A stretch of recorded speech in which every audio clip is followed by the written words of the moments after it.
Hi everyone, welcome to another day of 10 Days, 10 Lives.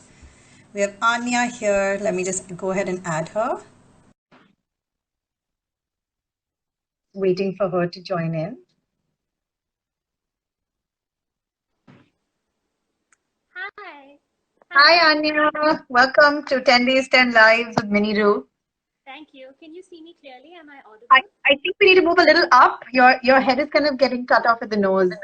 Okay. My bad. Sorry. Is this better? Perfect.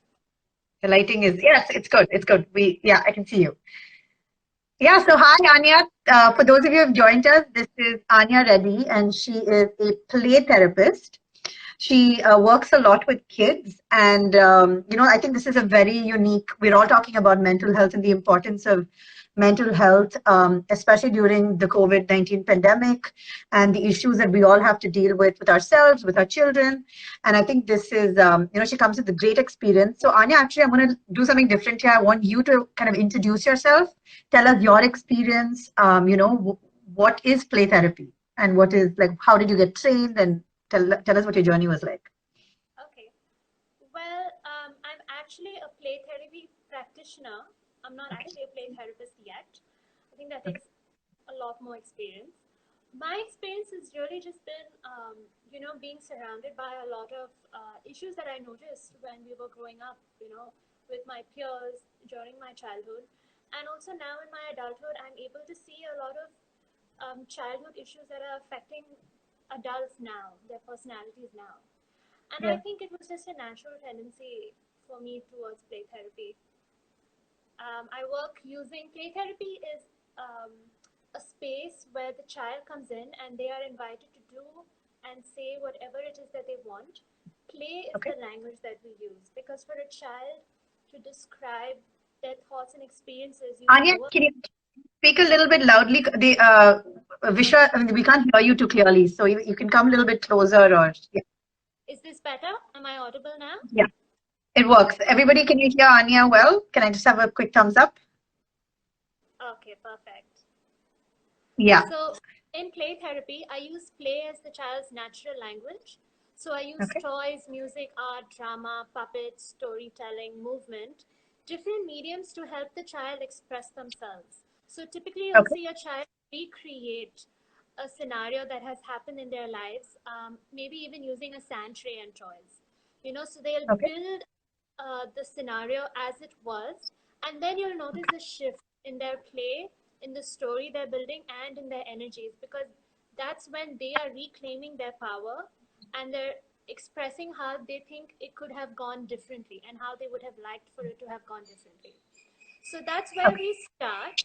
And from Yeah. there, the child leads their process. Because I come from a school of thought where I am trained to believe that the client knows how to heal themselves. And my Yeah. job is to hold them and facilitate their own wisdom. The idea is Yeah. always you want a therapist as a short term crutch, and a Yeah. therapist is there to help you help yourself. Correct, absolutely. And I think, you were explaining to me about how like kids, I mean, they obviously can't communicate as well as us. So they use play to kind of express themselves, and they use play as a medium to kind of talk, right?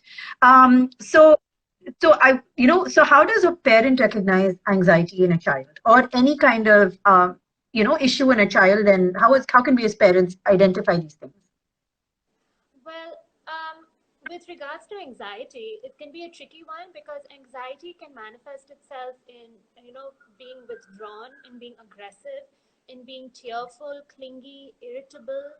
So all of these are secondary emotions. It's what we see on the surface. And my job as a therapist is to dig down and see what's causing these to arise.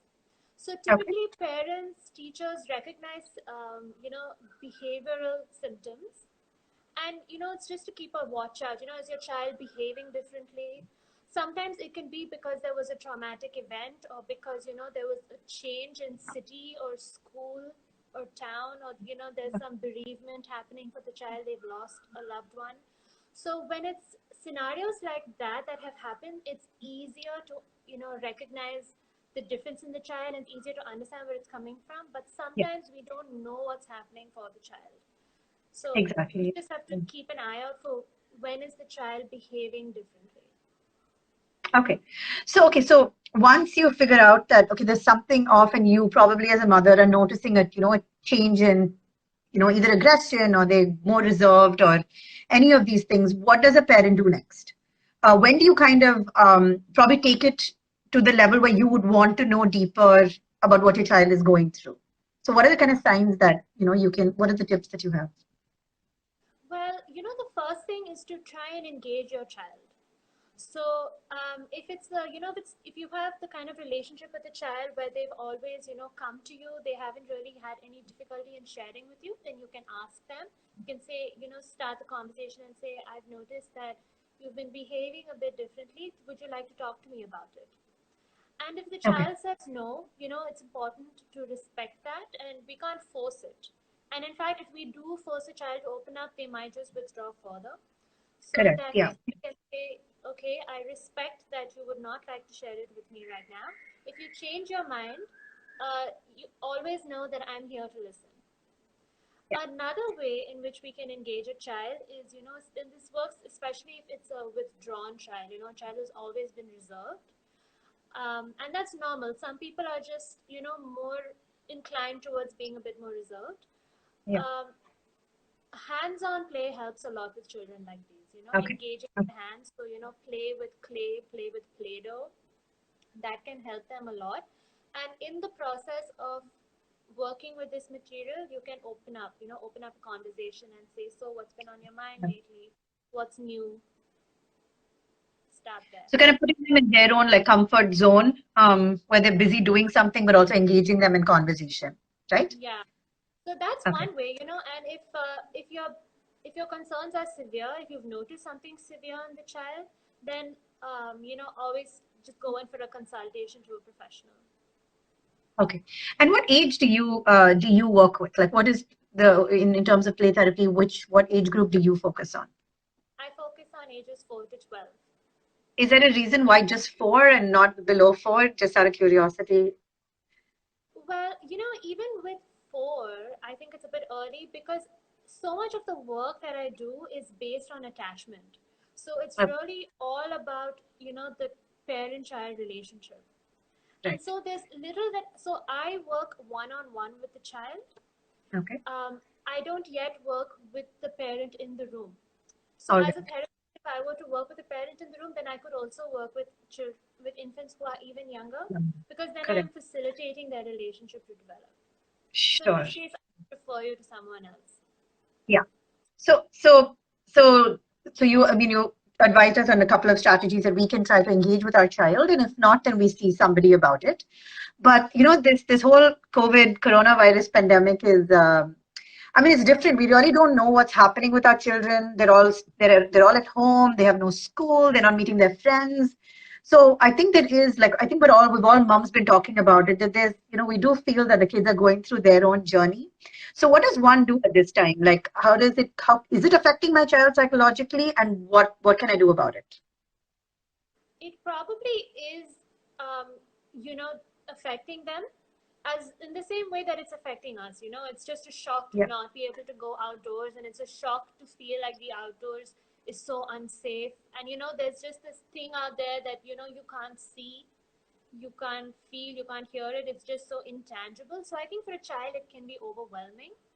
yeah, And but when we're talking to our children about this, it's good to just simplify the information. So don't overwhelm them with the facts and how scary it can be, and how we don't have control over the situation, because what yeah. children need and what they thrive from is control and boundaries. So Correct. Yeah, what we need to tell children is just the basic minimum, like there's this virus out there, and the ways in which we can get it is by touching things. So don't worry, I'll keep you safe. I'll make sure that we always wash our hands, and that okay, at home it's okay for us to hug and kiss whoever is at home. But yeah. besides that, we're going to stay away from that. And don't worry, as long as we wash our hands and stay at home, we're going to be safe, and I'm here to keep you safe. Right.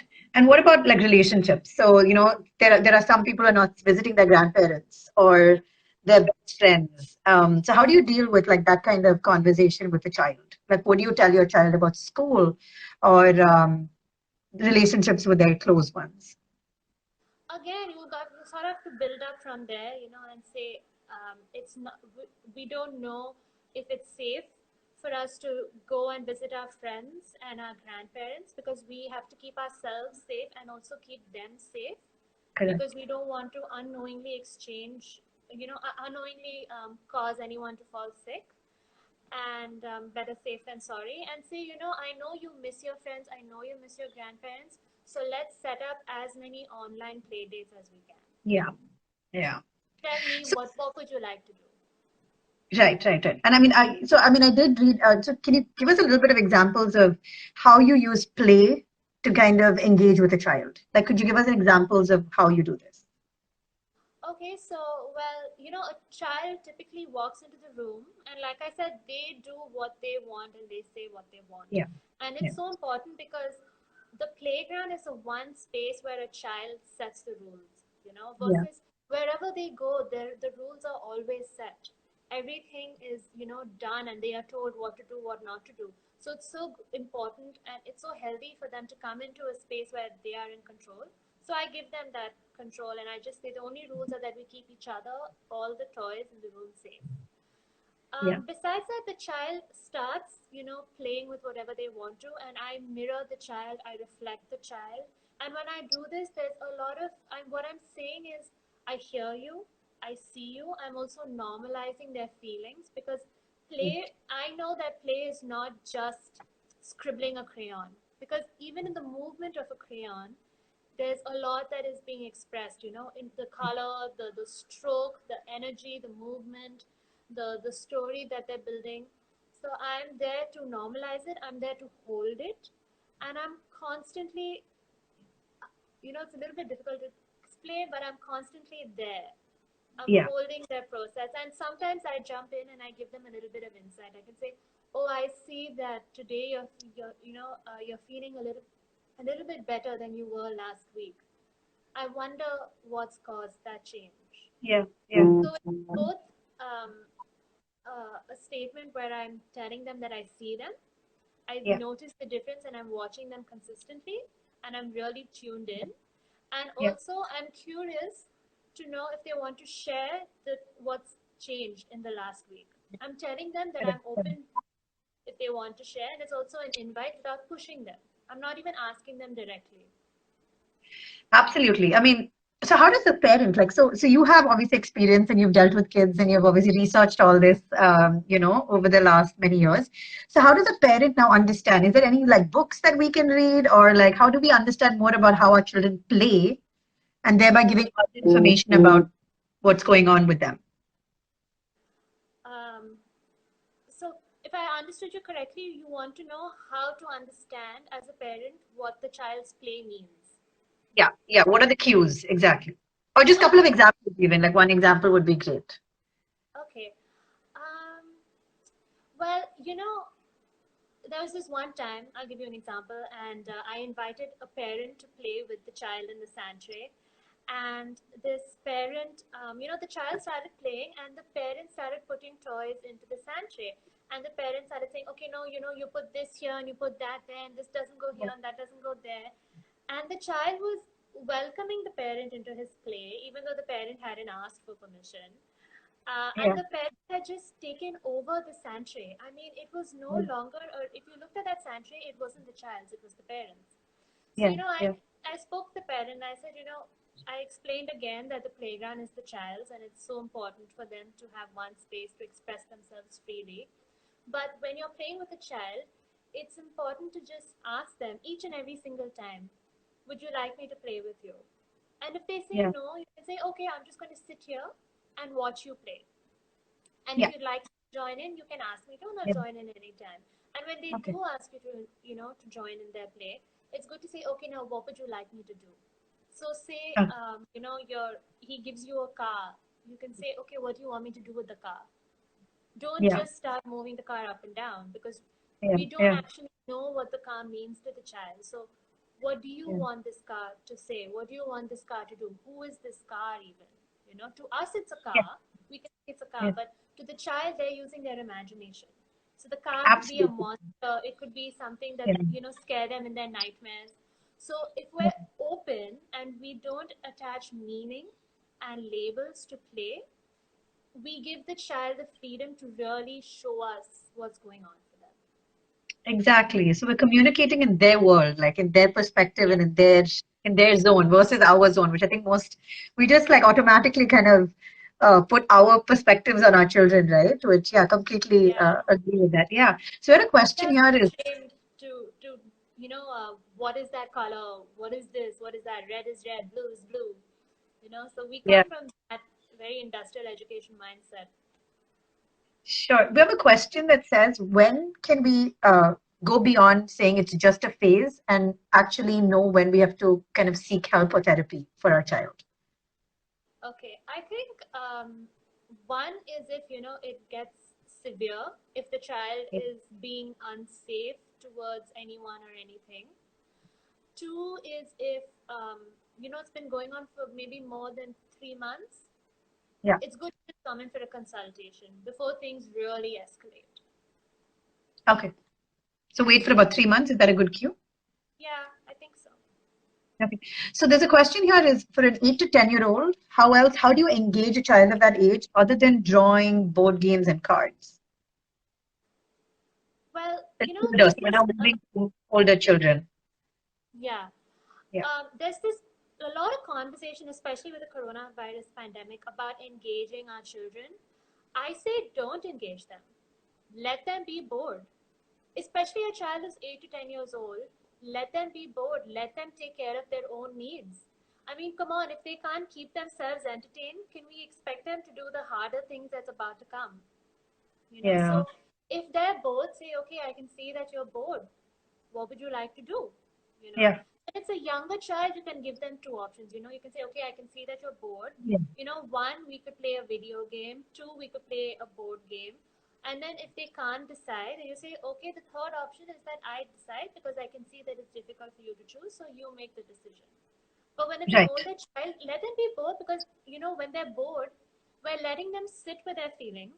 And eventually, that's where problem solving arises from, creativity arises from, imagination arises from. And we need those cognitive skills for their development. We want them to practice it on their own without being motivated by an exam or a textbook or a teacher. Just Absolutely. natural Yeah. tendency. Yeah, exactly. And I think there's a follow-up question that says that because I think there's such dependency on screen time, where if, especially I think older kids who you give them an option, they're going to choose watching TV or a movie. So, and how do you exactly, do you see it shift with children in terms of the amount of screen time and the kind of effect that they have on their mental health?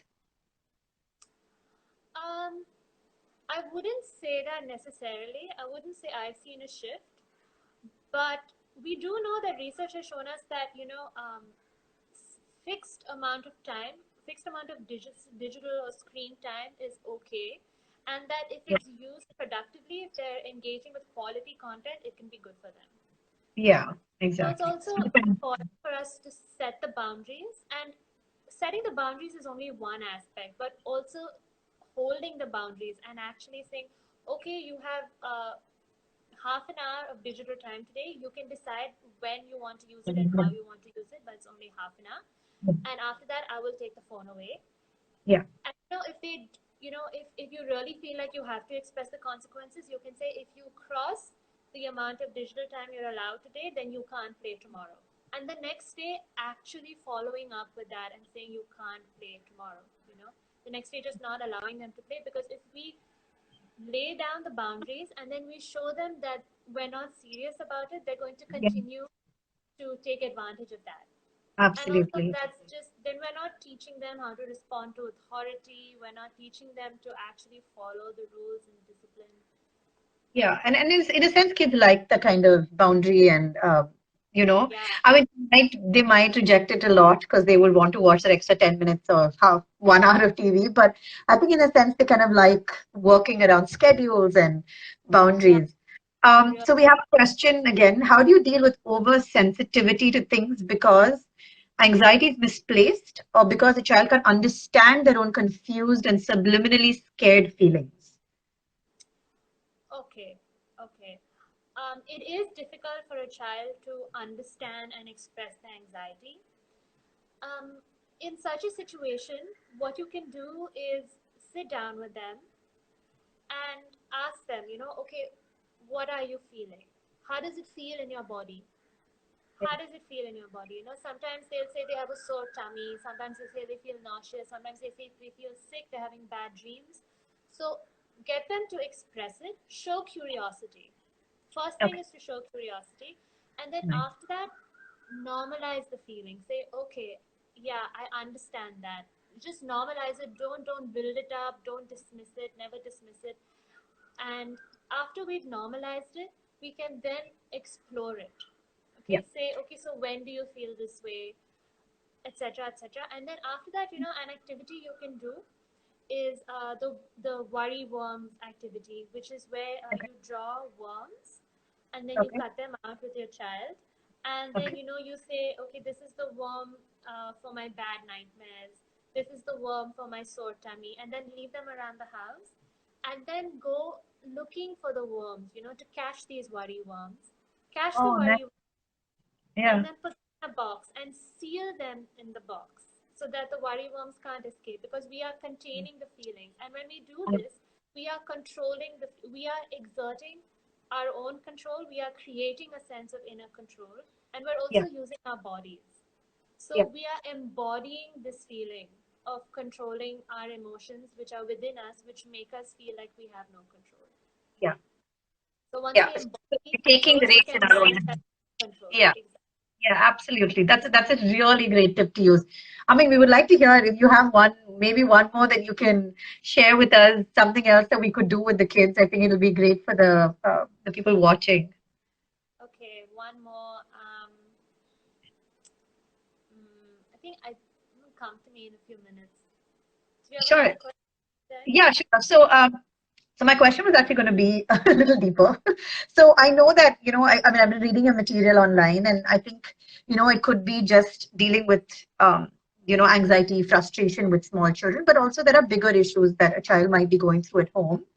And I think through your play, you've identified, I think there was an example about two or three turtles and how the child took two turtles and put them away. Could you give us this example? I think it'll be interesting for people to hear that, it's so powerful, the tools that you use and the kind of communication you have with the child and how this child shows these. So yeah, you could go ahead and share more. Okay. So this was basically a girl of the age, I think she was around 6 years old, and she was working with the sand tray with a therapist, and she basically put three eggs in the sand. She buried three eggs in the sand. Oh no, I'm sorry. She placed three eggs in the sand and then she buried one of the eggs. Yeah. And this was basically because her mother had recently left her and her father. And so she Yeah. had come to explore that in therapy. So Okay. you can see how each of the eggs was representative of her family. And the one that she had buried was the one that she had lost. She was grieving the loss of her mother. She had buried that egg. Yeah. So there was a lot more work around that. That was a very powerful moment, you're right. Exactly. So I mean, so it could be, it could be with like a small, I'm not calling it small and big, but I'm saying there could be smaller issue, but there also could be really deep feelings that a child is going through.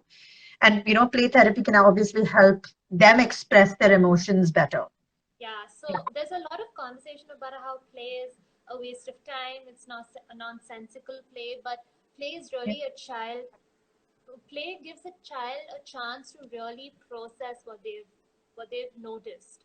So for us, we might go back home and journal in our diaries to understand what's happened and make sense of things, but a child doesn't have the vocabulary or maybe even the writing skills to really process it.